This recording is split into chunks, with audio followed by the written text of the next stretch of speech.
మాయావతి ఆమె అన్ని కులాలకు న్యాయం చేయలేదు, ఆమె పోయింది. ములాయం సింగ్ అన్ని కులాలకు చేయలేదు, పోయింది. అట్లనే వేరే ఇప్పుడు కాంగ్రెస్ ప్రభుత్వం అన్ని కులాలకు చేయలేదు కాబట్టి పోయింది. బీజేపీ ప్రభుత్వం కూడా ఇప్పుడు చేద్దామని ఆలోచిస్తున్నది కాబట్టి ఒక పెద్ద మార్పు అది.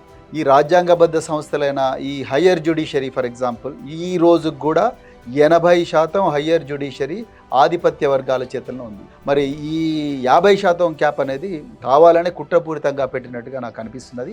అర్జెంటుగా దీన్ని తీసేయాలి.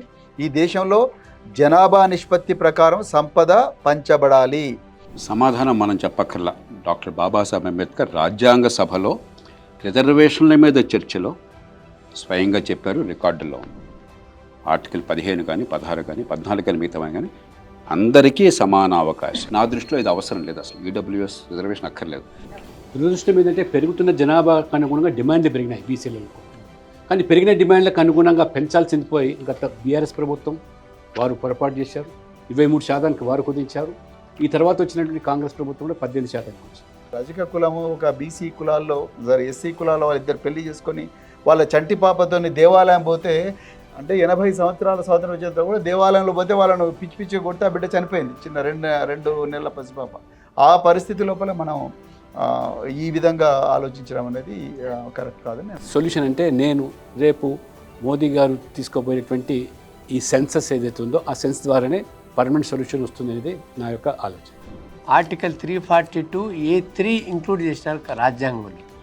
Central government social education backward class లిస్ట్ని సెంట్రల్ గవర్నమెంట్ డిసైడ్ చేస్తుంది. స్టేట్ కూడా అధికారాలు ఇచ్చినారు, ఒక చట్టం చేసి సోషల్లీ ఎడ్యుకేషన్లీ బ్యాక్వర్డ్ క్లాసెస్ని.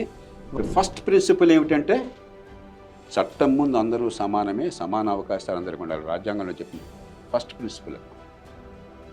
కానీ మన దేశంలో ఉన్న అసమానత కారణంగా సబ్స్టాంటివ్ ఈక్వాలిటీ కోసం రిజర్వేషన్లు తాత్కాలిక ఏర్పాటు, అంతేకాని దాన్ని మనం విస్తృతం చేస్తే, అందుకే అన్ని కులాలకి అన్ని వర్గాలకి అన్ని మతాలకు కావాలని కోరారు, ముస్లింలు కోరారు. ఆయన గట్టిగా వ్యతిరేకించారు. 70% ఆయన 70% ఆయన చెప్పిన మాట 70% ఇచ్చామనుకోండి రిజర్వేషన్లు, అది సమాన అవకాశం ఎట్లా అవుతుంది? రాజ్యాంగంలో మూల సూత్రాన్ని దెబ్బతిట్టా ఉన్నారు. అంబేద్కర్ మాటలే.